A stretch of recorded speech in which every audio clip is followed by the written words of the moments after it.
Well, hello everybody, and welcome. Tonight's candidate forum will be aired on community TV here in Stevens Point.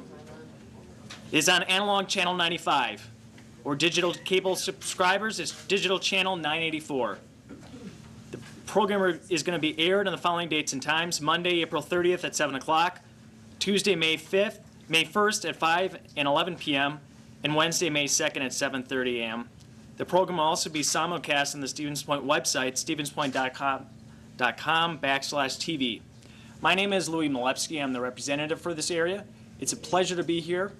I've been in office for about 8.5 years, and this is a great event for democracy, for the Democratic Party, and ultimately for needed recalls and change in our party structure, and also change in who's running our state. I'd like to first of all thank the candidates: Kathleen Vinehout, State Senator; Doug LaFollette, our Secretary of State; Ira Robbins, a private investigator; and Mahan Mitchell, President of the Wisconsin Firefighters Union.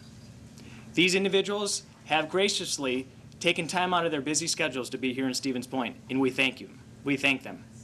We'd also like to thank United Wisconsin Portage County, Portage County Democratic Party, the Wisconsin Democratic Party, United Wisconsin Wood County, the Wood County Democrats, 2012, the Wapaka County Democrats, the O'Connell Lodge for this facility, and Park Ridge Restaurant. I'd now like to have Ira Robbins, who will come up and have a statement for his campaign. Ira, as I said, is an investigator from the Milwaukee area. Ira?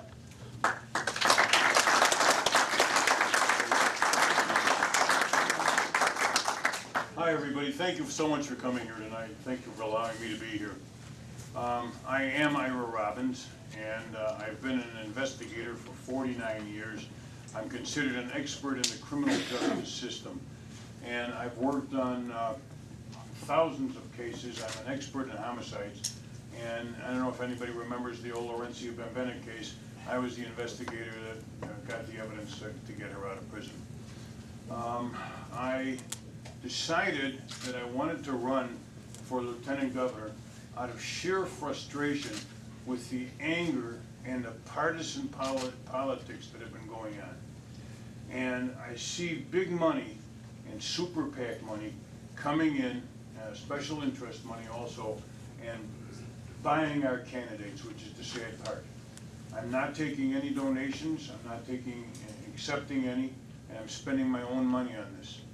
I've put together a plan to try to straighten out the animosity and the hatred between the two sides. You know, I was passing and circulating my nomination papers outside of the Milwaukee Brewers game on opening day. I was on the street outside there, and a man comes up and he spits on me. And then, and he was starting to yell at me that I'm a Democrat. Then another guy comes out there and he says, I'll take the papers. I take the papers. He throws my clipboard into the street with the pen, and he starts to take off his shirt, and he wanted to fight with me. Now, I've been a policeman and an investigator for 49 years. He almost made a terrible mistake. But, you know, in the old days, I'd been rat-a-tat-and-tatting on him, but now I walked away, I picked up my clipboard, and I just the hatred and the venom that both sides are giving to each other is just terrible. So I spoke with several of my friends, and I came up with a plan as to how to straighten out the mess that we're in. And I believe that because the super PAC money and the special interest money has been corrupting our elected officials, because they're all taking money, everybody's, you know, soliciting donations, and if you take the money, you start, well, it's true. If you take the money, you tend to work more for the people that are giving you the money than the citizens, which I feel is very offensive. So I put together a plan. Now, in 2010, the Supreme Court ruled in the landmark case that special interest money and super PACs could be just piled on, heaped on candidates. and they said it was absolutely fine. So we can't really do anything to the people that are contributing the money. But we can certainly take action against our representatives that are receiving this money and then working harder in behalf of the people that are donating than in behalf of the citizens. And I have various different retired expert investigators from different police departments that want to come along with me and do the investigations. A lot of it's on computer that's already out there. Find out who's receiving what money, and then start a campaign against those different elected officials. We can demonstrate. We can have call-ins. We can organize parties to unelect them. We can do everything we can possibly do if we're unhappy with our own candidates, or with any candidates. It goes for both parties. One of the people with the teachers union asked me a couple of weeks ago, can I work with the governor of my own party? And I said, absolutely. I said, I can help with the budget, I can carry water, but if my governor from my party, male or female, goes out and works harder in behalf of the people that are giving the money than in behalf of the constituents, I'll go after my governor just as fast. It's both sides, and we all have to accept the blame. The Republicans and the Democrats both have to accept the blame, and we have to start talking. We need transparency, we need honesty, and we must work together. Now, I'm running for lieutenant governor, and Malin Mitchell, who was here, a firefighter, fine person. You know, I don't know him, I just met him tonight, but firefighters, you know, I was a policeman and I like firefighters better. But the fact is that, you know, we have our own programs, and I'm telling you about mine. I want to stop what's going on. Now, last Monday, you know, all those fake Democrats that we've all heard about that have worked their way into the election. I filed a John Doe in Dane County against the 6 Democrats, and also against all of the people that have indicated that they signed the papers and authorized the signatures. Am I supposed to stop? You're running out of time. I'm running out of time, guys, but I just wanted to thank you so much. I have brochures, and I'll talk to anybody anytime you want. Will I be able to speak again, or just it? I think this is it for right now. For right now, yeah. For right now. Afterwards.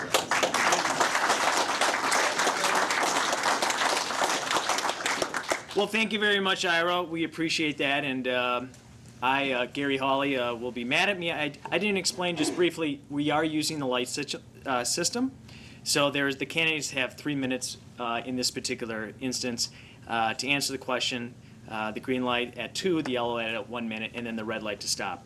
Now we'll have Malin Mitchell, another candidate for lieutenant governor, running in the recall election, and the ultimate general election is against Rebecca Clayfish.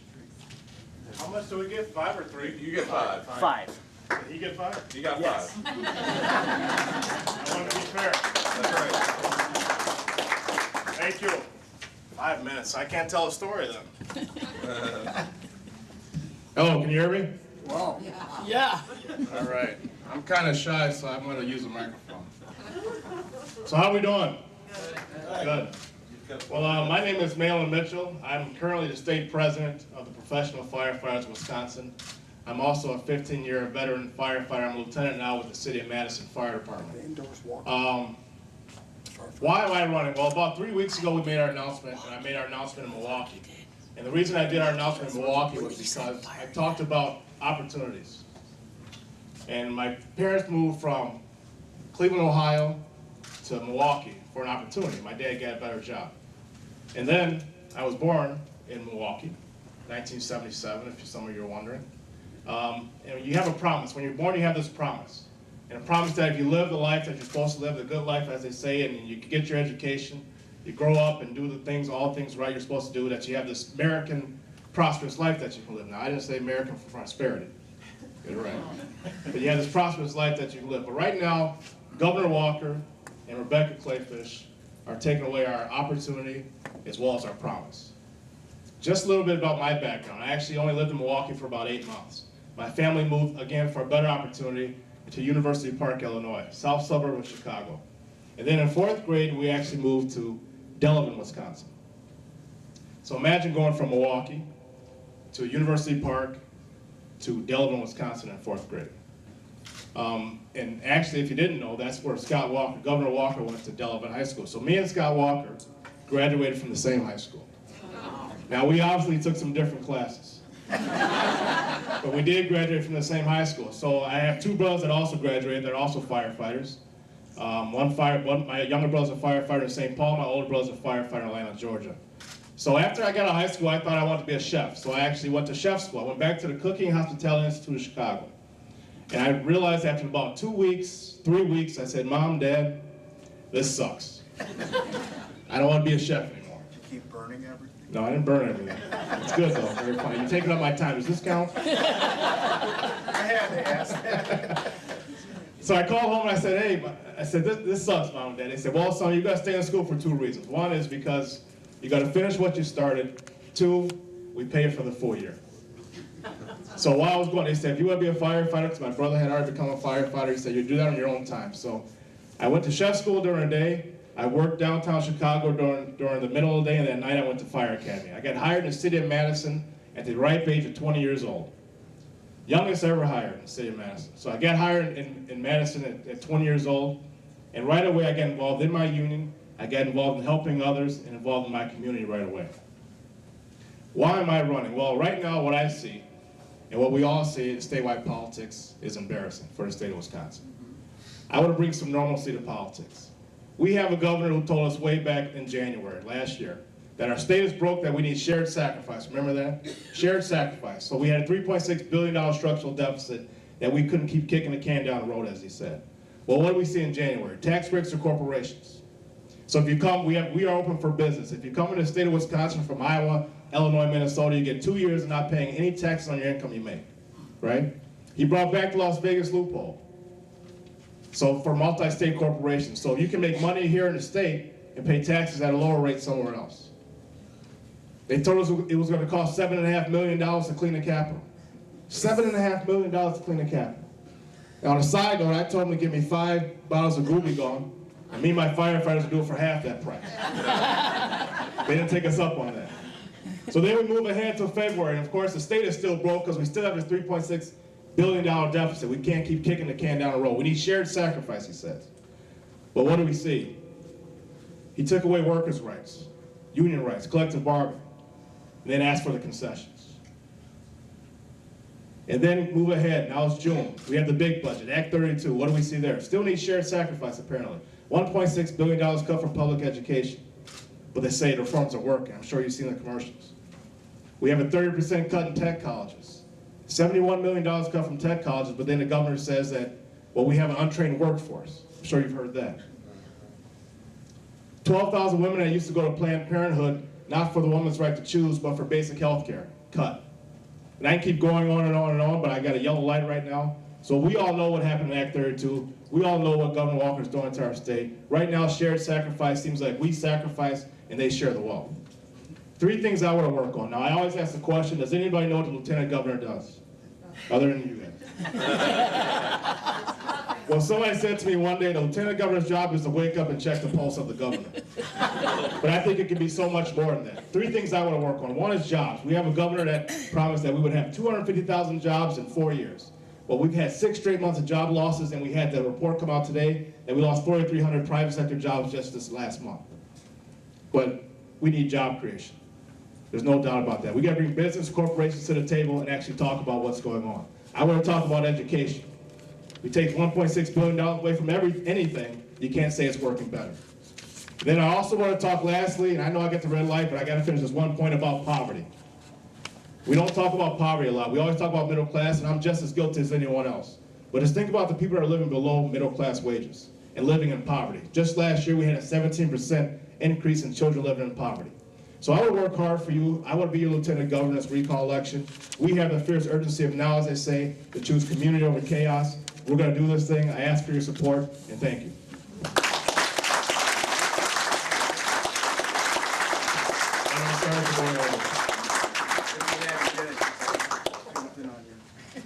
Well, let's give a, am I on? Well, Mayor with my home. not sure if I'm on, but let's give another round of applause for our 2 Democratic lieutenant governor candidates.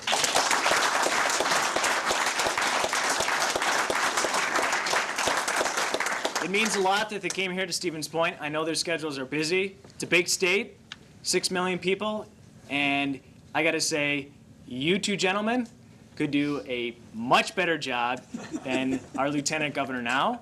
And in fact, since I work in the legislature a lot, and I work with her husband, I know he shows up to work, but I've yet to see Rebecca show up to work. And we need someone there that's there, not just checking the pulse of the governor, because we need someone there that, as Mr. Mitchell said, is working on job creation, whether or not the statute says you have to, is looking at the policies of the governor, and where appropriate, to give additional policies and recommendations. We'll now go into our forum for governor. We have 2 fine Democratic candidates for governor. As I mentioned already, Senator Kathleen Vinehout and Secretary of State Doug LaFolle, excuse me. Couldn't help it, I was just reading the Progressive book. And as I said before, we'll have for this section 3 minutes for the questions and for the answer, and a 1-minute response if needed. We'll have the lights. The green light will turn on at 2 minutes, yellow light at a minute. Did we have a coin toss and who goes first? We didn't. Would you like to go first? Doesn't matter. Okay. Senator Ladies first, thank you. Vinehout will go first. And as I said, the forum is being recorded, and we have the candidates coming from our constituents. And if you do have a question that's not answered, there are slips going around that you can put your question down, and that those will get to the candidates. To tell them to put their email on there too. And please put your email on there too. And one other housekeeping note, we do ask if you have the ability to help us pay for the event tonight, for the hotel costs and for the meeting space. And Gary Hawley, stand up Gary, will be collecting donations. He's our chair of Portage County, co-chair. All right. What do you think about the idea of telling them to hold their applause till the end? We could do that.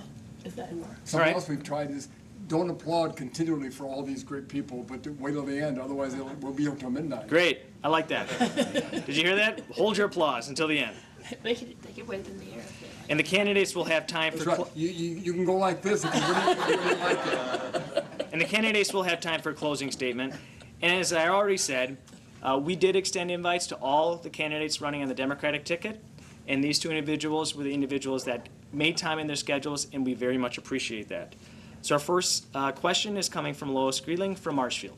Lois? Actually, we're We gonna have start with opening the opening statement. I guess we can do the opening statements first, I'm sorry.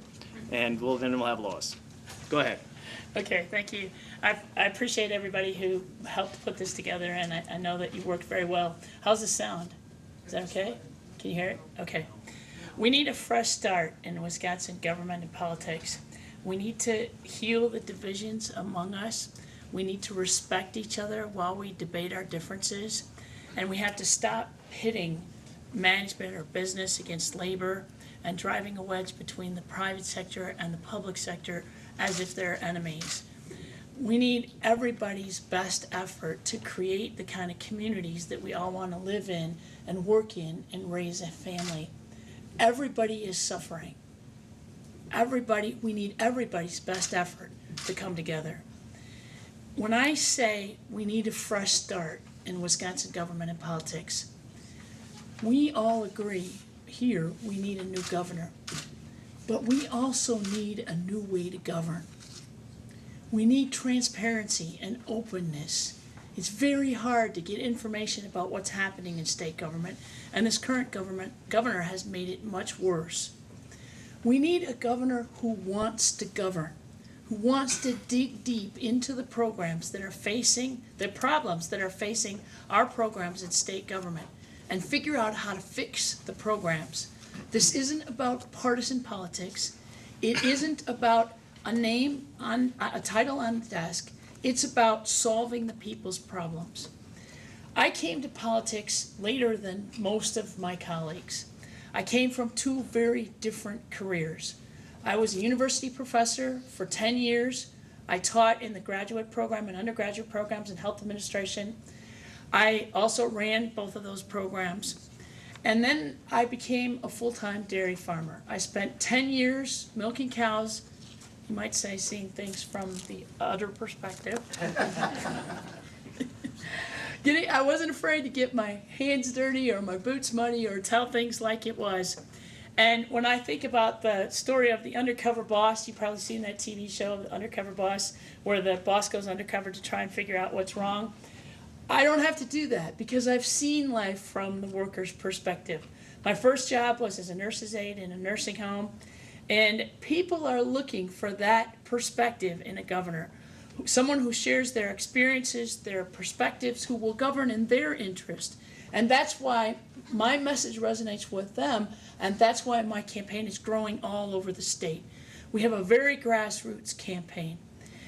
And second of all, I know state government. I know what needs to be done.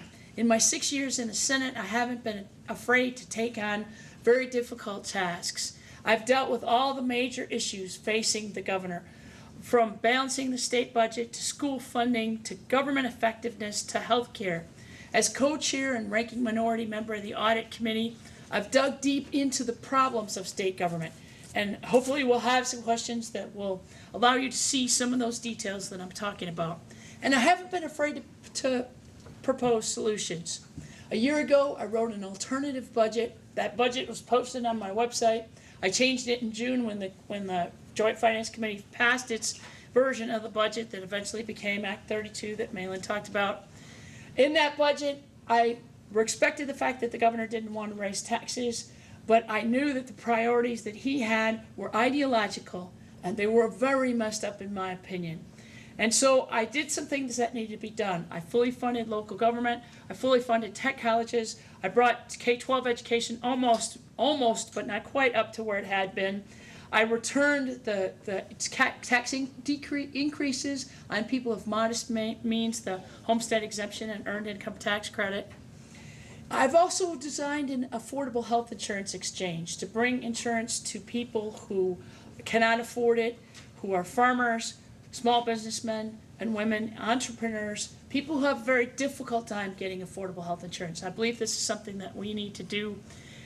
And I've worked a great deal on education issues. In fact, the state superintendents all across the state said a couple years ago that I had done more to help public education than any other legislator in the state Assembly and Senate. Wisconsin faces all the same problems that we had in December of 2010, only things have gotten worse. The governor who gets this job is going to have to begin working as governor 10 days after the election is certified. There's no time to get up to speed.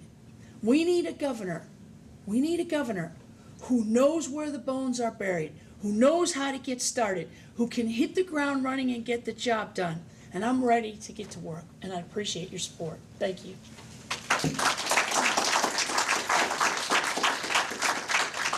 Not complaining, are the lights not working? No, Not for this. just Oh, okay. Go ahead. opening statement. I think I'll stand up. There should be a mic down there. There's a mic here. It's a mic right here, isn't it? Yeah, I think. Is our mic working here? Do you hear me? No, it doesn't seem like any of those We'll mics other than fix this that. one. I'm a high-tech guy. Figure this out. Hey, that worked, didn't it? No, is this mic not You gotta on? switch it on. There you go. Now we've solved the problems, right? We're working back there? All right. Anyway, well, it's good to be in Portage County, and it's one of my favorite places. I've probably given a dozen talks on the Stevens Point campus over the years on energy and environment and campaign finance reform, so it's really good to be here. Wisconsin's been under attack for the past year. We know that. Mr. Walker and his Republican friends, funded by the Koch brothers and with their Alex agenda, has come in to rip our state apart. It's quite apparent to me, and I'm sure everyone here, that they do not respect our values. They don't respect our progressive tradition. They rejected the idea that government's purpose is to be there for people, to help people and provide them with the things they need to have a prosperous and happy life. They gave tax breaks to corporations, and they paid for them by cutting funding for the public schools and the technical schools and the university system. They attacked workers' rights, and now they've been attacking women's rights. I thought it was settled that equity pay made sense, you know? A man or woman, same job, same pay. No, they don't think that. 18th century thinking, it's amazing. They raised taxes on the poor and they kicked thousands of people off Badger Care, a health care program we had in Wisconsin that we were proud of. We were ahead of many other states in doing something positive for the health care situation. You know, I've learned that government is a positive force in our lives and should be. When I was very young, my father had a job with the WPA. This was my first experience with government, if you will. And then in college, I had what I call a union scholarship. That means I had a job, a union job, and it paid enough that I could pay my tuition. I think it's about $1.51 an hour or something like that, as I remember. So I could not stand idly by and see this happen to our dear state. Now more than ever, we need to join together in a fight to return Wisconsin to progressive traditions, to the things we believe in. I will be about restoring civility. I've worked with Republican governors and Democratic governors, and I know that we have Wisconsin talent. We don't need Alex solutions from Arizona, wherever Walker and the Fitzgerald boys drag that stuff up. We can do it here. The Wisconsin idea that Governor LaFollette many years ago said that the university extends to the borders of the states. And the ideas coming out of the LaFollette Institute or the Cowles operation on Madison campus, things coming out of the Point campus, we can solve problems in a Wisconsin way. Well, you know, in this election, the experts tell us that 46% of the people are going to vote for Walker, and 46% are going to vote for the Democratic candidate. So that means that about 8%, or maybe less, are going to decide who the next governor is. And the reason why I decided to run is that I have strong recognition around the state. I've been elected many times, thanks to you hard-of-you people. I appreciate it. But I also was elected in this most recent election when Mr. Walker got on the scene and we lost Russ Feingold, a sad situation. When Governor Thompson was elected 4 straight times, I was elected those same 4 straight times. So I get votes from progressive Republicans and independents. I'm not viewed as a Madison liberal or a big city mayor. I'm an independent Democrat who has respect for people all across the state, and they respect me and have elected me. You know, with your help, we can send Mr. Walker back to the private sector, where he possibly can earn enough money to satisfy his wife. You heard the story. Maybe you better tell him. But in all seriousness, big special interest money has corrupted our democracy. I've campaigned against big money for 25 years now, and I've always run Proxmire-type campaigns with lots of handshaking and not lots of money. It's harder to shake hands now in a short election, but I've been shaking hands through Facebook, and you people have Facebook, and if we all shake enough hands, we can get rid of Mr. Walker. There's no question about it. The people of Wisconsin deserve to have a candidate who listens to all of the people and doesn't represent this special interest or that special interest. That's why I, as governor, will be independent enough to bring us together and with civility begin to solve our problems. My campaign will not be about big money. I'm not taking any PAC money, just individual contributions. You won't see any attack ads on television with me attacking people. I call this the better way. And please look at my website where I wrote an article called A Better Way. We can do it in Wisconsin a better way. We have a unique opportunity. Thousands of people stood in the street in the cold and the rain and collected 1 million names because they didn't want to be told who to vote for by super PAC millions coming in, or by this union or that union endorsing candidates, or this politician endorsing candidates. This has to be a people's election. We can do it in Wisconsin, and we can do it a better way. And I'm so pleased to be here, and I'm looking forward to answering questions. Thank you very much.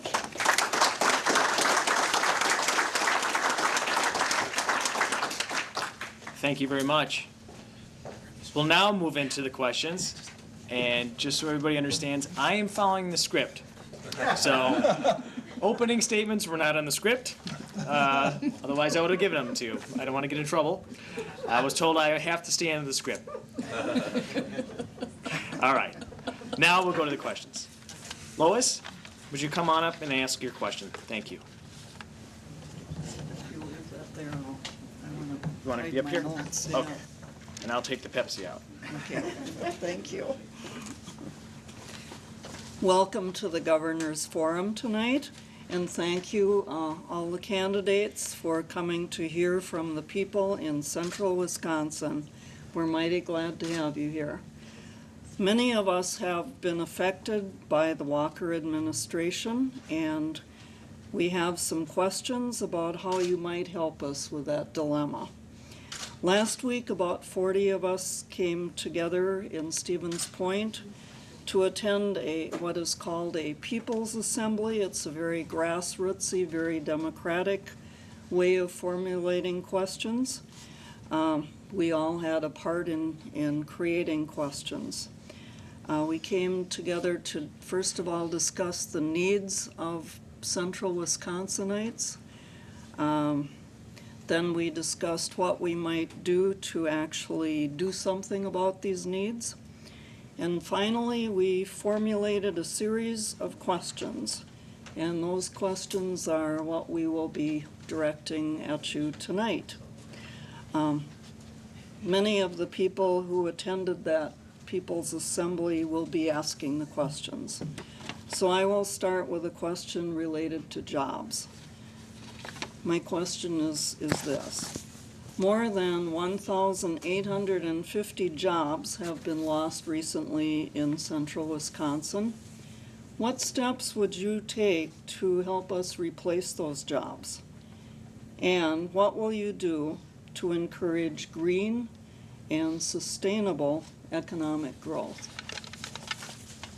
Thank you. You want to go first? Shall I go first? Okay. And now we do have a light ready to start here, so we've got to move quick. Yes, it's been a disaster, and one of the worst parts is the fact that we heard all those hollow promises back in the beginning about all the jobs that would be produced by Mr. Walker. Turn it on. There's a button. Got it. Thank you, Gary. I can't hear. Start over. No, anyway, we heard all those hollow promises about all the jobs, and of course they were hollow because we lost jobs, and this month again we lose more jobs in March. Part of that reason is because of the way he dropped a bomb on the state. So one of the first things the new governor will do, what Doug Follett will do, is tell the people of Wisconsin, you know, we're going to get working again, and we're not going to fight with each other. We're going to solve problems in Wisconsin, and we're going to fund education and health care, and we're going to protect the environment, and then people are going to want to maybe come here.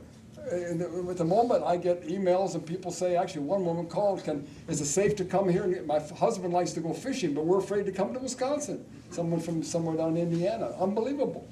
Now, as far as the jobs, how do you do it? It's not going to be straightforward, and I won't promise X jobs. I will say we invest in infrastructure, our sewer plants, our bridges, our highways, and we will put money into university research because research produces ideas and concepts for the future. We will also make sure that we have enough funding for the technical schools. That's one of the dumbest things he did. You cut millions of dollars from the technical schools, give it to foreign corporations as a tax loophole, about the same amount, about $30–40 million. Now there are young men and women who cannot get the classes at the technical schools to become welders or nurses or IT people, and there are jobs waiting. Studies show there's maybe 20,000 openings right now in Wisconsin for those kind of people, and they can't fill them. Talk about not wanting to produce jobs in a logical way. Now, as far as green jobs are concerned, this is another area that I've worked on as an environmental person for many years. There's been this phony, what we call blackmail, saying if you have a good environment, you're going to lose jobs. Well, that's nonsense. Studies have shown for 25 years that I've been working on this, that states that have a good environment have a good economy. It's called green and gold. And it just makes good sense that that's how you make things work in Wisconsin. So there are lots of green jobs. We could actually build high-speed trains instead of shutting down the Milwaukee factory with thousands of workers. We might encourage wind energy instead of making it more difficult.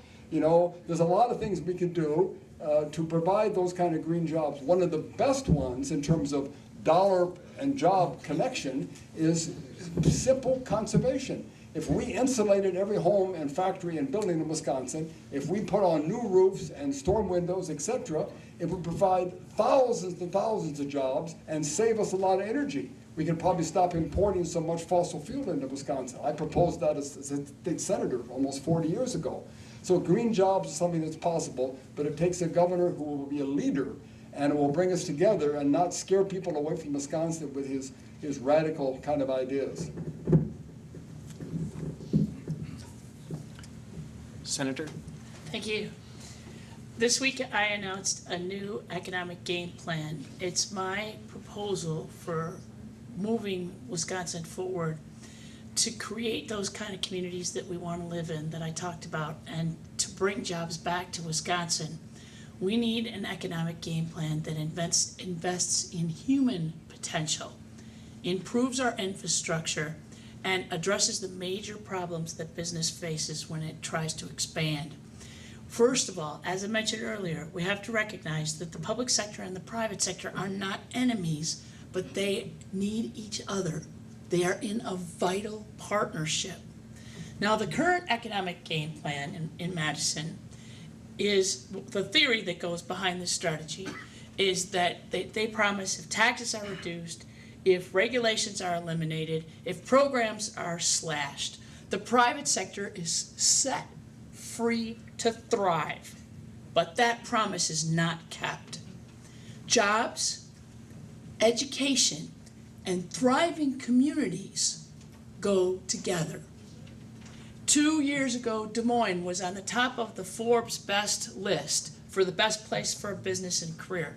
It was also on the top of the Forbes best list as a place to raise a family. The common ingredient in both of those lists that put Des Moines on the top were products of the public sector, good schools, and a well-educated labor force. If you'll pardon me for the farmer analogy, being a farmer, government puts the fertility into the soil out of which jobs grow. And so our job in government is to make the soil rich, to educate our children in schools that we're proud of, to make communities safe, to train our workforce in the latest technology, to make sure that we have a healthy environment, to modernize our communication and transportation system, and to support that quality of life that we all enjoy. And if the soil is rich, the economy will grow. Now, the Republican leaders have been busy removing the nutrients from the soil and then wondering why the crop isn't what it used to be. I believe in putting fertility back into the soil. And the example of tech colleges is perfect example. Proportionally the largest cut ever. Proportionally the largest cut in state government was made to tech colleges, and yet everywhere I go, from the east to the north to the south to the west, tech colleges have waiting lists. There's a 9-year waiting list at the Milwaukee Area Technical College for nurses, for nursing programs. Everywhere I go, people are telling me we don't have enough nurses, we don't have enough welders, we don't have enough people that are trained for these jobs. The proposal that I put forth is detailed. It's a 6-page proposal. It's all on my website. I can't cover how to fix all the problems with jobs in 2 minutes, or 3 minutes, but you get the idea of where I'm headed. Thank you very much. Thank you. The next question, Susan Gingrasso from Stevens Point. If you'd come up and ask your question.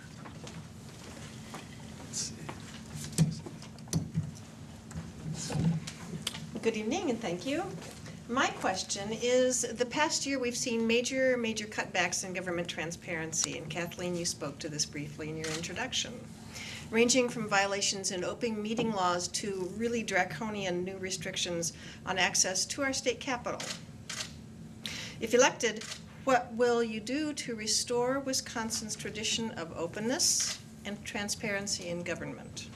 Thank you. Should we alternate first? All right. Thank you. I very much appreciate that question. And we need a governor who's going to listen to the people and do the will of the people. And everywhere I go, people say the will of the people is a government that is open, that is accessible, that involves everybody at the table, and that follows the rules. So first of all, the following of the rule part. I wrote a bill to require the legislature to follow the open meetings laws. Actually, I wrote 2 of them. One was a rule within the legislature. The other one was a constitutional amendment. Now, most of my Senate colleagues and I, in the Democratic side, and probably you in the Assembly, didn't have a lot of our bills that even had hearings, let alone got passed. But we worked on it together. Both the Assembly and the Senate. You guys put together the same bill. When we put together think about openness and our political process right now, I like to think of legislation like fish. You have to put it on the kitchen table and open the package and let the sun shine on it and see if it smells. The Act 10, anytime there's speed or secrecy, something's bad. Something's rotten, something doesn't smell right. Act 10 is a great example. It was introduced on Monday, and it was up for final passage on Thursday when I and my Senate Democratic colleagues went to Illinois to stop the process.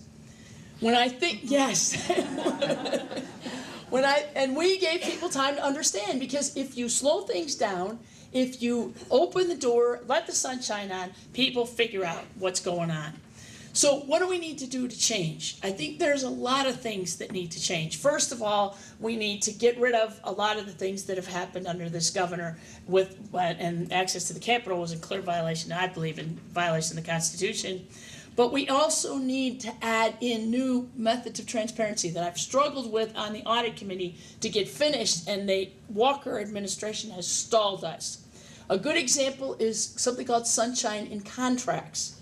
If you wanted to know who got the contracts, how much they got, and what that money was spent on, you would have a really hard time finding out. Even I, as the former co-chair and current ranking minority member of the audit committee, have a very difficult time finding out what's going on with contracts.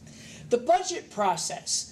I've criticized both Republican and Democratic leaders because sometimes the budget process is controlled by too few people. And in 2009, there was a point in the budget process that it was controlled by 3 people: the head of the Assembly, the head of the Senate, and the governor. And if you go to my website and take a look at changing the culture of the Capitol, you'll see how I felt when the Democrats had control of the budget process. I believe that the budget process needs to be slowed down, and we need to spend a lot more time looking at the individual components of the budget process. So if you're interested in natural resources, we look at the whole natural resources budget within the Committee of Natural Resources, and the people in that committee have the expertise and the interest, and the people that want to come and testify can talk about that particular part.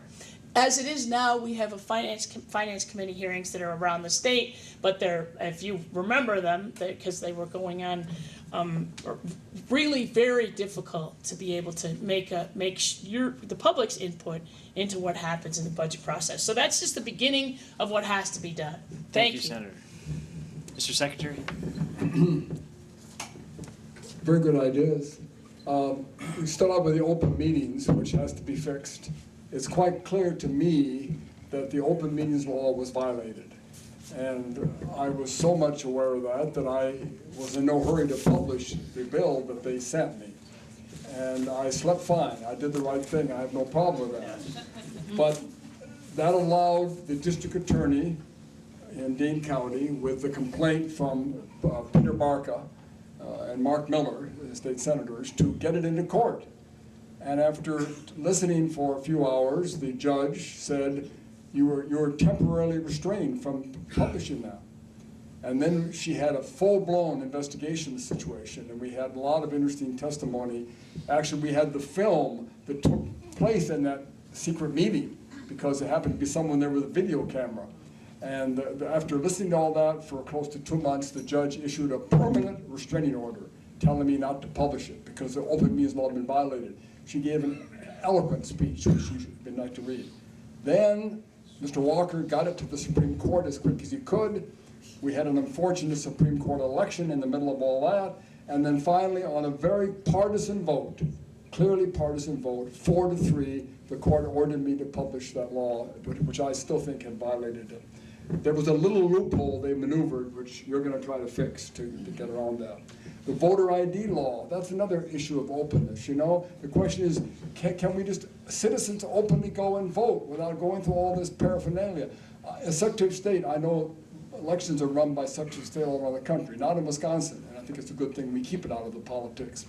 But I've learned that people used to say how great Wisconsin is. We had same-day registration, we had long periods for absentee voting. You know, we were so proud, and I was so proud to be the Secretary of State, because we have this great open election process, which now they've tried to shut down. Courts are slowing them down again. We need to respect whistleblowers and have tougher whistleblower laws. So when state employees, who by the way we should respect, And I've worked with state employees for 25 years of my life. And I would, as a governor, stand firm on the respect of the men and women who work in our governments and our schools and our municipalities. I'm tired of this trashing of education, teachers, and public employees. There's just no excuse for that. We need to put the budgetary process and the legislative bill process online and open and make it very available to people so anyone can take a look at what's going on down there in today's modern computer world. And I think that that process with leadership is the best way to go. And I think that having a governor who speaks to that will be a major step forward. Thank you. Next, we have Brad Arneson from Wood County. Mr. Arneson?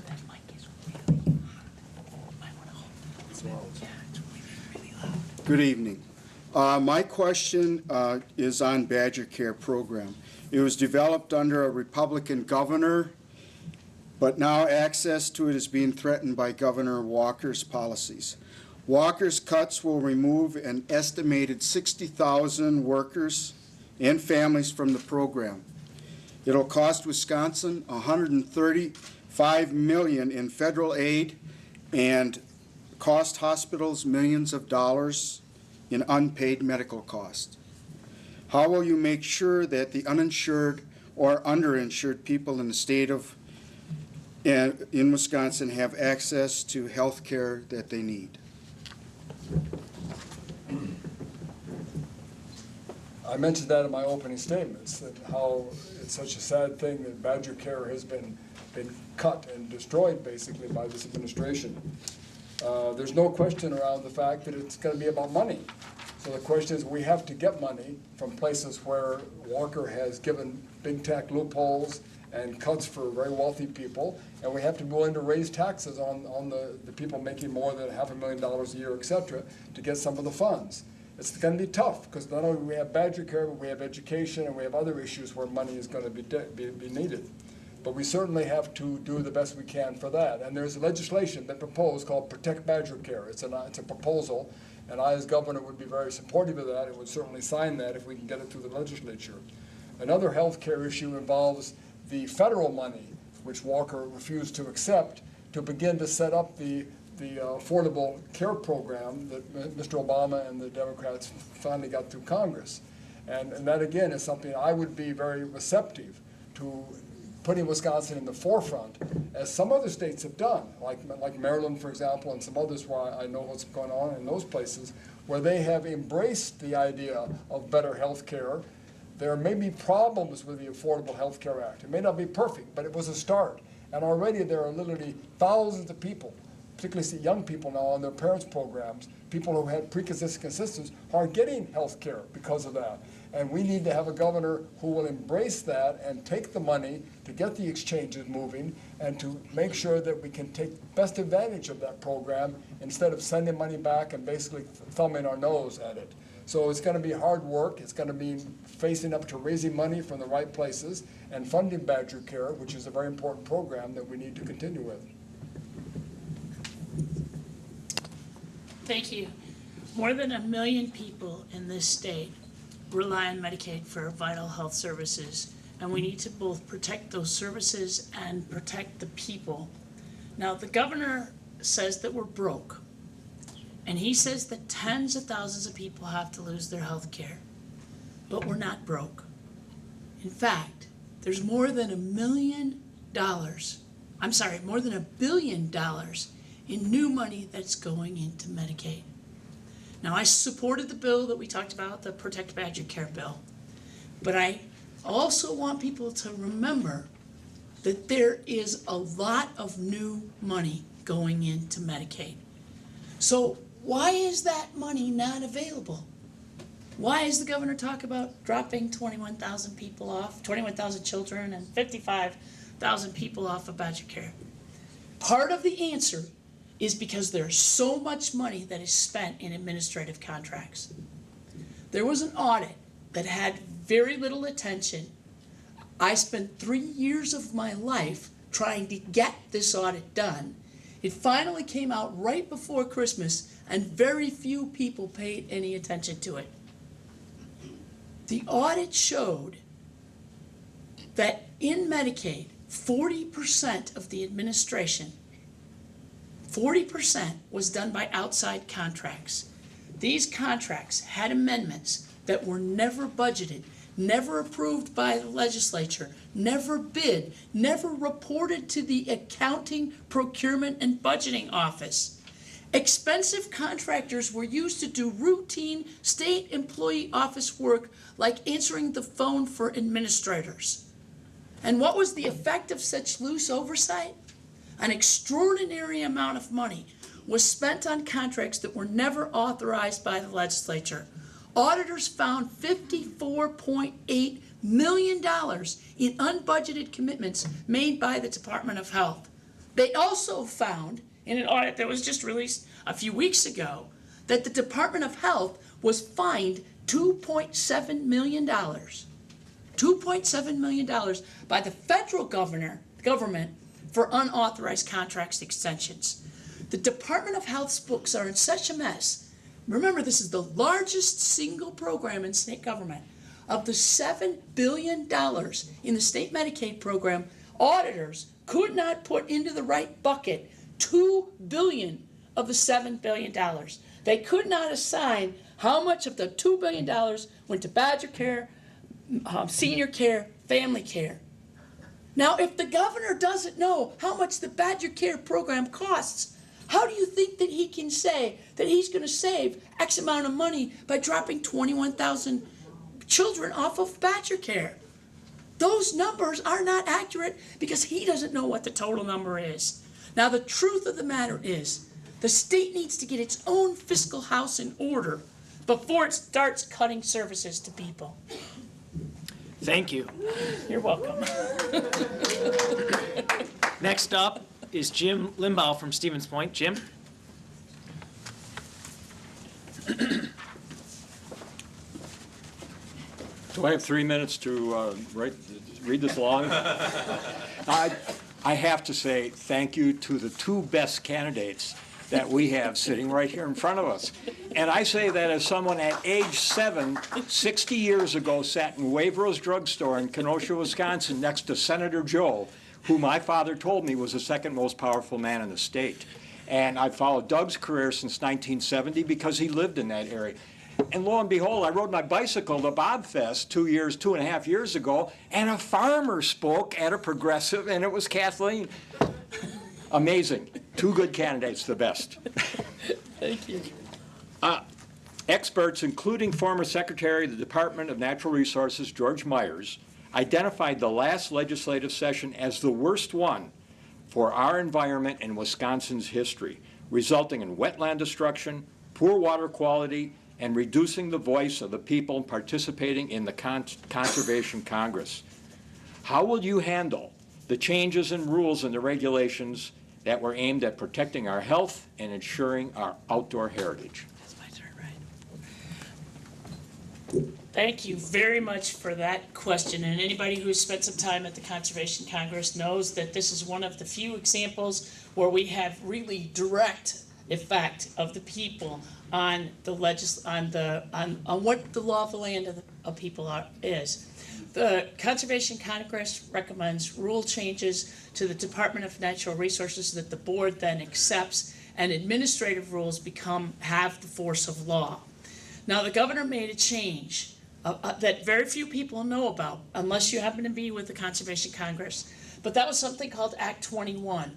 And what Act 21 did is it takes this rulemaking, which remember I said holds the force of law.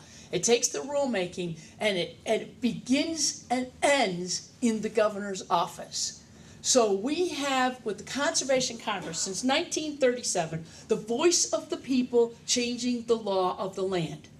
A very grassroots process. And we have the tyranny of the Walker administration that says, I control everything in King Walker's office.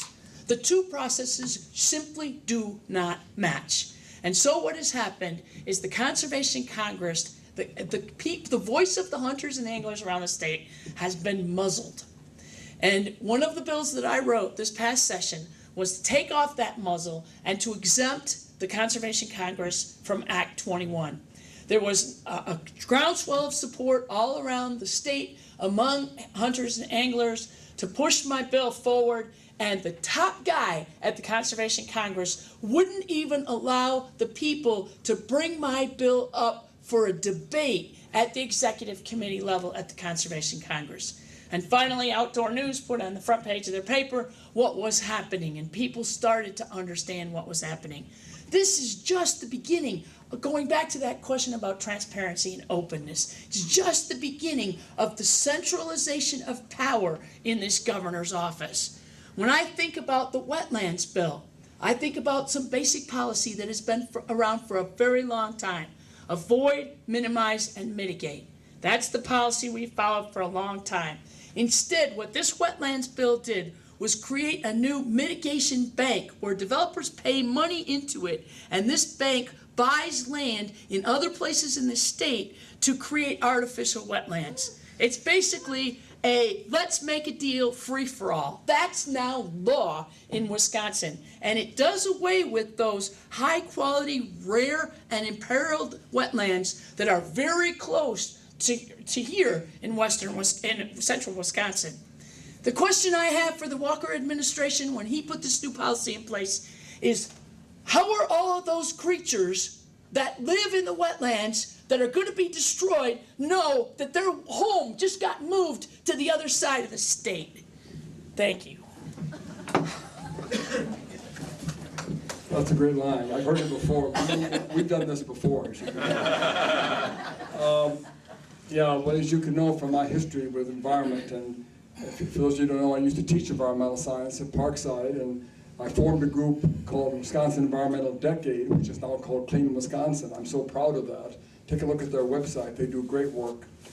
One of the first things I would do is get rid of the Secretary of the DNR. That would take me about 2 hours from the time I was sworn in. And then, as a more middle-range policy, I would work with the legislature and try to get the law changed so the DNR board appoints that secretary, not the governor. Then I would respect the employees again.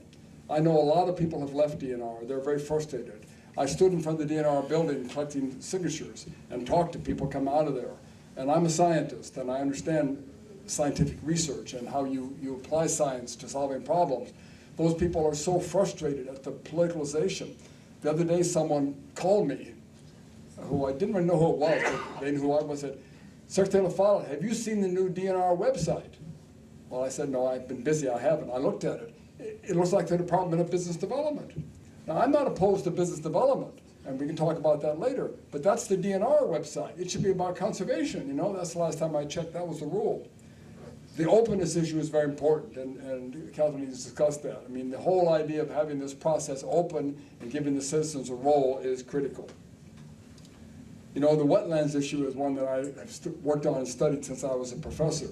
And I remember there was a big battle one time over a wetland, over in, near Green Bay. And the developers said, you know, why can't we just develop this area? I mean, it's just wasteland. And I said, sir, you know, that isn't wasteland. That's the home and the habitat, and it's important for our environment. And then we came up with this idea of mitigation. So you can, you know, create a new wetland. You'll take this parking lot and make it into a wetland, and the birds will love it. George Bush the first started that idea of mitigation at the federal level. And what I said in response to President Bush at the time was, look, you know, listen carefully, sir, only God can make a wetland.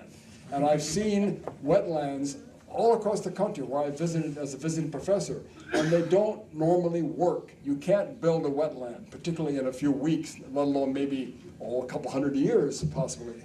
So this whole mitigation thing is a crock, to quote it honestly. And then we have to have a governor who understands the environment enough to say that, you know, climate change is real. We got a problem. Not like most politicians that say climate change, no, that's some sort of silly hoax. I'm just so sad at the disrespect of science in our government policies. And DNR is a place where it becomes very important. And I would be a governor who understands science, respects and supports the people and the personnel in DNR so we can actually do the right thing for the environment and therefore for the people of Wisconsin. Thank you. The next question comes from Tracy Sanders of Plover. Tracy? Good evening. As a very concerned parent in our state, my question is about education. Wisconsin previously had one of the best educational systems in the nation, but our current governor's devastating cuts to education have taken teachers out of our classrooms, prevented the hiring and retention of the best teachers, and unfortunately silenced our teachers' ability to have a voice in the best ways to ensure that our students are competitive and prepared for the future. With that being said, what will you do to enable our schools at all levels to attract and retain the best teachers in Wisconsin? And was the question heard in the back for the TV? The question was, what will you do to enable schools at all levels to attract and retain the best teachers? Mr. Secretary, I think you're next. Right. Well, I think the first and most obvious and really the easiest, if we have leaders who will do it, is start respecting teachers and education, which is what I said earlier in the program. You know, it's just been horrible for me as an educator myself and now as a politician to see how we've developed this mentality of trashing teachers and educators. You know, most children now probably spend more time with their teachers than they do their parents, and it's so critical for our future to develop that attitude. And as governor, I would be very powerfully willing to speak out on that issue. The other thing we have to do is talk about money. There's no cheap way to deal with this issue. We have to be able to spend the money, cuts of close to $1 billion in education.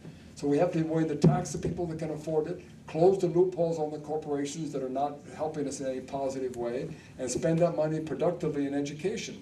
Not only the K through 12, but the technical schools that we both talked about, that is one of the dumbest cuts, as I said earlier, and then the universities.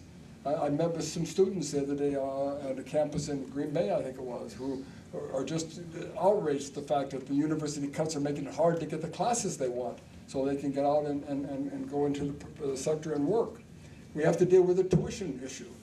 And I know a number of teachers, a number of students I met who want to be teachers. And now they say they can't afford to go to school. You know, they have to drop out of school because they couldn't afford the tuition to become the teachers that they wanted to do and they wanted to love and work in that area. So those are the kind of things we have to deal with. And there's an active group of people around the country that have been thinking about, around the state who've been thinking about this, a group called the Committee for Excellence in Education or something. And they've got an idea, which I firmly endorse, called a penny for kids. And the idea is, okay, let's finally admit that this property tax thing that we debated in the Senate when I was a senator 40 years ago, and you're probably still debating it, is not the way to pay for schools anymore. We have to come up with a way of equitable taxation. So this penny for school for kids says, let's put a penny on the sales tax and use that strictly for quality education programs across the state. And that will raise close to $1.5 billion in the biennium. That's not chicken feed. So that would be a program I would strongly support, and it's just one step towards getting a better quality education, which will then attract teachers who want to teach in school systems that actually work and function. And one last little plug to anyone here in education. The Secretary of State is on the LAM Board, and the LAM Board has got about $850 million that we loan to schools, if you know about it. If you need a new school bus, if you need a new roof, come to us, we'll loan you the money very quickly and easily. And then guess where the interest goes? Just 2 days ago, I presented a check for $32 million to DPI for the public school libraries. It's a major source of funding. So all educators should take advantage of that program. And this is just a little plug kind of off the issue of self-governor.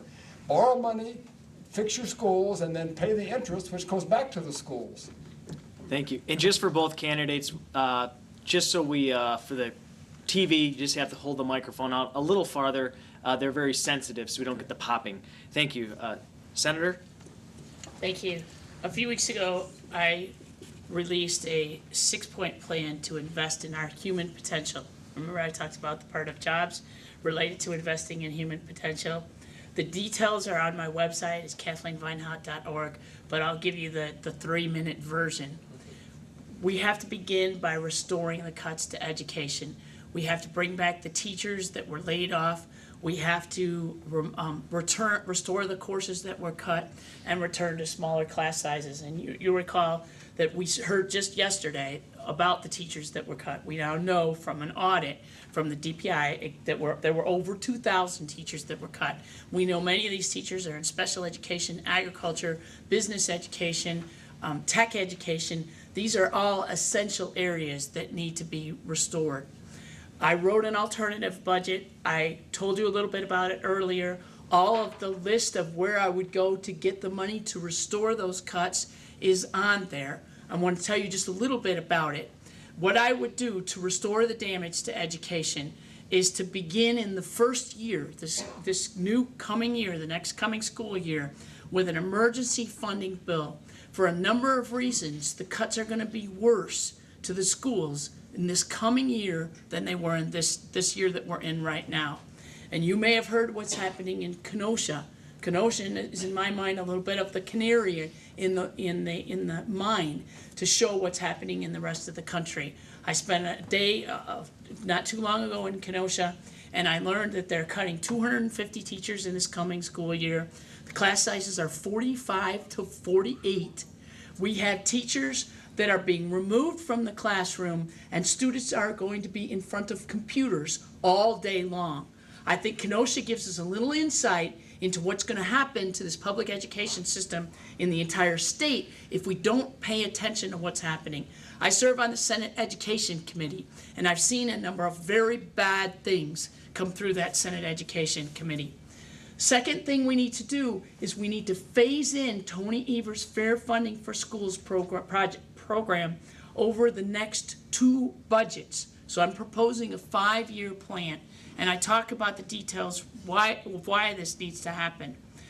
The formula needs to be changed. We need to bring more money into the system. We need to hold the wealthy schools harmless, because otherwise we're never going to get through the legislature, which means they don't lose any money, but we need to slowly bring up the schools that are struggling.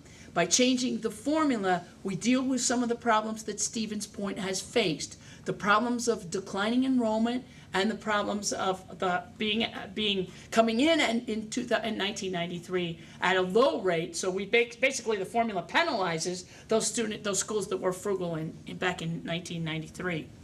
At the same time, we need to hold schools accountable. And I talk about increasing graduation rates, reducing the achievement gap, and increasing student performance. We do need to fully fund tech colleges, which is something that I did talk about. We need to fully fund the UW system. We need to recognize that not all smart students are rich students, so we need to increase needs-based financial aid. And finally, we have to make teaching an honored profession. So once again, the best and the brightest choose that job of educating our next generation. Thank you. Thank you, Senator. The next question comes from Laura Carlson of Amherst. Laura?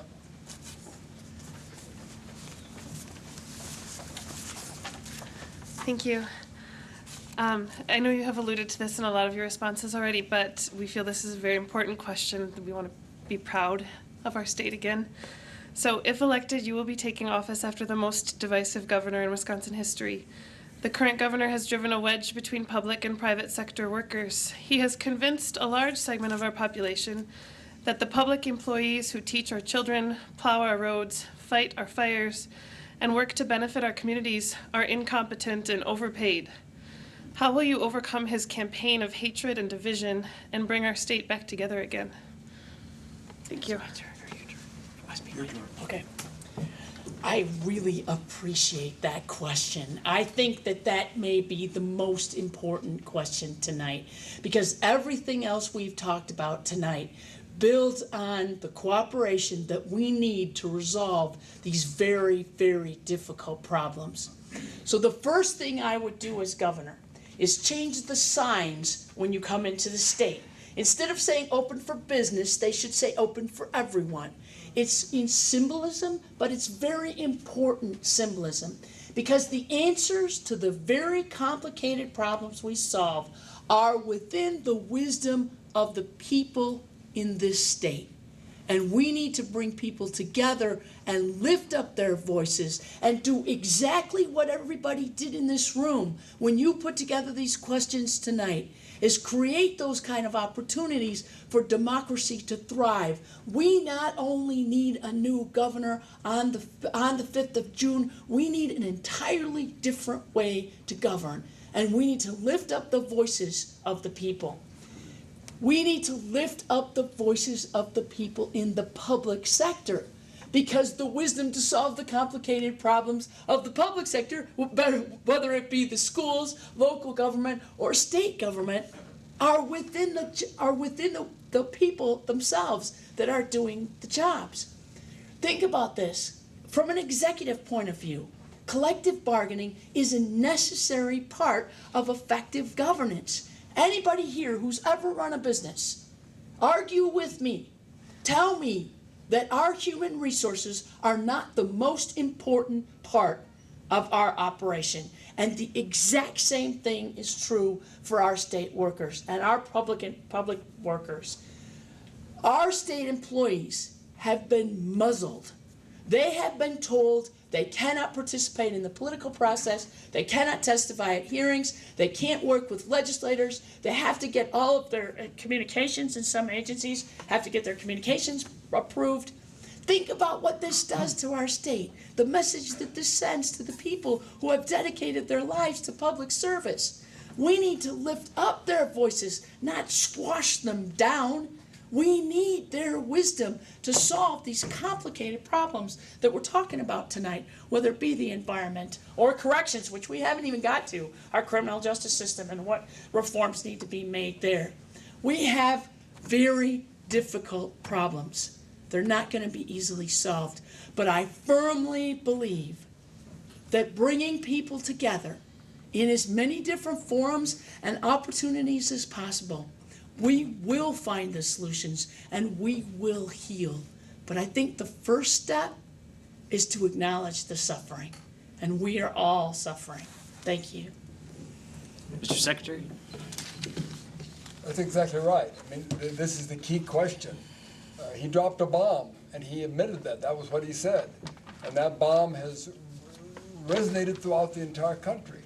I told you the story earlier about how I used to be so proud when people said, "Where are you from?" And now people Skype me and email me. I got a Skype a couple of days ago from a chemistry professor in New Zealand I met when I had a Fulbright over there. He said, "What is going on there?" So Wisconsin is broken at the moment. And this is my little symbol of a broken Wisconsin. You may hear about her later. But we can fix it. And you know, the thing is, Governor LaFollette will run around the state talking about how wonderful our state is, how we can work together. I'll bring back the Wisconsin idea that I mentioned earlier, getting our own solutions from our own technical schools and our own people. And I will not be running around the country raising money and getting applause from the Koch brothers. I just saw an article today. He's off in Illinois or somewhere, and guess what they said about it? This is a news story. He's treated like a rock star. Well, we don't need a rock star for governor. We need a rock, a steady hand who will talk about civility and working together and solving our problems and listening to all sides, not taking special interest money from this group or that group, not running attack ads on TV, but saying there's a better way to do it. And I think my maturity and my experience is what can make me a very good governor. You know, I've been around our state for 30-some years. I know the facts of what's wrong, and I know the ways to make it work because we have worked in the past. And my theme is we'll get Wisconsin working again. And we can do that if we're willing to listen to all the people and take advantage of Wisconsin expertise and Wisconsin ideas. And I think because of the fact that I've got nothing to prove, you know, I've had a great career, I've been your Secretary of State, you know, I don't need to do this just to make me happy. I cannot sit by and see our Wisconsin not get back to work again, so that every segment and function of our society can be back on track. The great progressive traditions that we are so proud of can work again. It'll be hard work, but I'm dedicated to that, and I think I can do it in a very positive way because of my experience and my reputation in government for many years. I've worked with Republican governors, Democratic governors. I've worked with people all across the state for years, and I think that will make it possible to get us moving forward, as I say, to get Wisconsin working again. Thank you. Well, thank you. That concludes our scheduled questions. We will now go into candidate closing statements. And candidate closing statements, correct, Mr. Hawley? Okay. Okay. So I think that, so that it is fair, we'll do 3 or 5, 3 minutes? 3 minutes is enough. I think that's enough. 3 minutes, yeah. 3 minutes each, and I believe, Mr. Secretary or Senator, let me think, who went first last time? I went first, so it's So your it's turn. The opening statement. Mr. Secretary, go women, first. women first, he said. We're not going to say age before beauty. That's too trite, huh?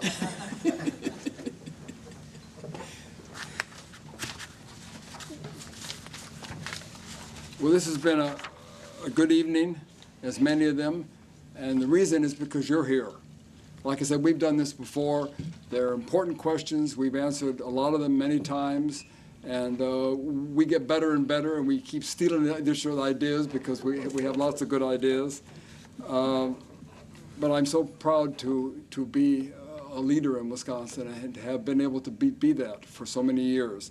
And I just want to take advantage of my expertise and my ability to do the right thing for our state for the next 6 years or so, whatever. We have to return our state to our progressive traditions. And my campaign, as I've said, and please look at my website, I've written little articles about these things, is to return us to civility. So we listen to and talk to each other.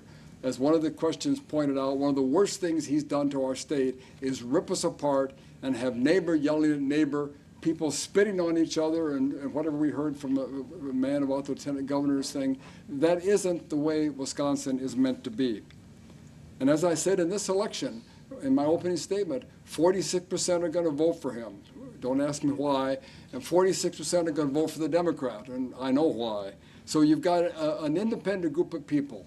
And the reason I decided to run, after looking at the other candidates and listening to what happened and seeing all the endorsements and all the millions of dollars pouring into our state, I decided that I would have the best opportunity to win the election and to be our governor because of my independent nature and my ability to win elections year after year and get support from Republicans, independents, and Democrats. I've gotten a number of phone calls, a number of emails from people who said, you know, I'm a Republican and I voted for him, but I didn't want this. And I don't know if I can vote for a Democrat, but I can vote for you. And I think that reputation stands me in good stead. In one election, I remember I carried 71 counties, which was kind of an amazing one. I won't tell you which county it was. One county I didn't quite win. Anyway, special interest money, Green Lake County. Special interest money has corrupted our system. And out-of-state super PACs going into both Democrat and Republican parties. The attack ads have already started, and I can't stand to watch them anymore. We need a governor who will respect the interest of all the people and all sides of the issues and listen to all of the people and try to work together for solutions. My campaign will not be about big money or TV ads and attacks. And that's when I have to introduce you to Ms. Forward. Her name is Ms. Forward, and you may get to meet her sometime, I don't know. But look at the website, look at A Better Way. And you know, I run this campaign this way, not because it's easy, but because it's the right way to do it. And we have an opportunity in Wisconsin because of the thousands of people that stood in the cold and the rain. They are the ability we have to say no to the special interest money, to say no to the attack ads. Everybody says you got to do it. You got to do it to win. And then whoever wins says, see, it worked. But everybody does it, so of course it works. We can do it a better way, and that's what my campaign is all about. However, I'm not just running against Governor Walker. I'm running for the people of Wisconsin, those patriotic people that I've been so honored to work with and serve for 30 years. And I thank you very much again, and we can do it. Thank you.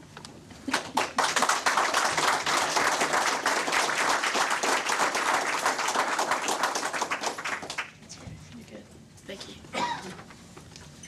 Well, thank you, everybody who put together this forum, and I really appreciate all of the work. I know it's hard, and we have done a number of the forums, and unfortunately, our opponents are not here tonight, and one of them is not here because she's in Washington, D.C. raising money. So just take note of that. Which is why I keep saying we need a fresh start. We need a new beginning. We don't just need a new governor. We need a new way to govern. And we need a new way to govern with people at the heart of that process. We need to lift up the workers in state government as we work together to solve the very complicated problems. And this job, if done well, means digging deep into the problems, focusing on what the solutions are. It's not about partisan politics. It's about public service. And as governor, I will listen to and do the will of the people. And everywhere I go, the will of the people is a fairly funded education system that focuses on our children and honors and respects our professional educators. And everywhere I go, the will of the people is health care for all. When we think about various business, healthcare for all is right up there. People don't want to go into new businesses because they're afraid of losing their health insurance, and people like me who are farmers have very difficult time, and small businesses getting health insurance. The will of the people is a Wisconsin economy that moves us into the 21st century. With, in my world, broadband. We don't have broadband. The governor sent the money back for that. High-speed rail, which we'd love to have. And alternative energy, and of course my favorite, where Ms. Forward is, manure digesters. And a respect for our environment. As my Native American friends say, unto the seventh generation. This is the kind of leader I will be, so I ask for your support. Now, if my good friend Tom Barrett was here, he would say that he's the strongest candidate. And I would tell you that this is not a race about who can get to 48 fastest. This is a race about who can get to 50% plus one on June 5th. Now, I won in a part of the state where Democrats have to win to carry. I won in a very, very Republican year. And I won in a district where Tom Barrett got 3 percentage points less than I did and lost, and Russ Feingold got 2 percentage points less than I did and lost. In those 2 to 3 percentage points determine the outcome of elections. Now, I would provide the strongest contrast to Scott Walker in a general election.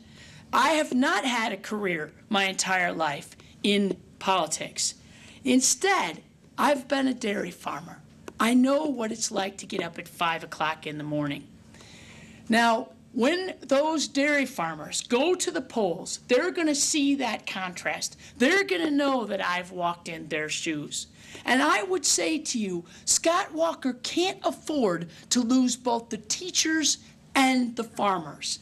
And if you don't believe me, take note of the fact that he opened his campaign on a dairy farm in western Wisconsin and then moved to a dairy farm in Dane County. Now, I so believe in the saying of Gandhi, be the change you want to see. And that is how I live my life. And Wisconsin needs a fresh start, and you can be that change you want to see. So if you don't like money in politics, I'm your candidate. If you don't like being told who to vote for, I'm your candidate. And if you don't like politics as usual, go for the unusual. Thank you very much.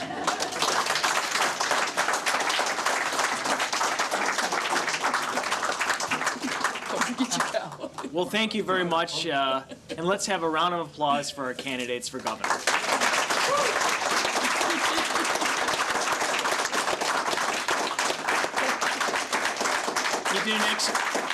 You did an excellent job. Again, I'd like to thank United Wisconsin, Portage County of Wood County, Portage County Dems, the Wood County Dems, the Waushara Wapaka Combined County Dems, 2012, Econo Lodge and Park Ridge Restaurant, and we again hope that you can help with the donations for this facility tonight. And I just want to end with this. You heard from both candidates talking about the will of the people. Well, they're not just coming up with that phrase. That phrase is in the governor's conference room. And above where the governor signs the laws into the land, it says, the will of the people is the law of the land. And with that, good night. One quick thing, our two candidates came here tonight to find out questions from central Wisconsin. We asked them 6 or 7 questions. But we got these cards here. Raise your hand. We got a box over here. They'll get to both candidates. So they want to hear from everybody. So you need more? Thanks. Yep, put it in the box. You'll get both candidates.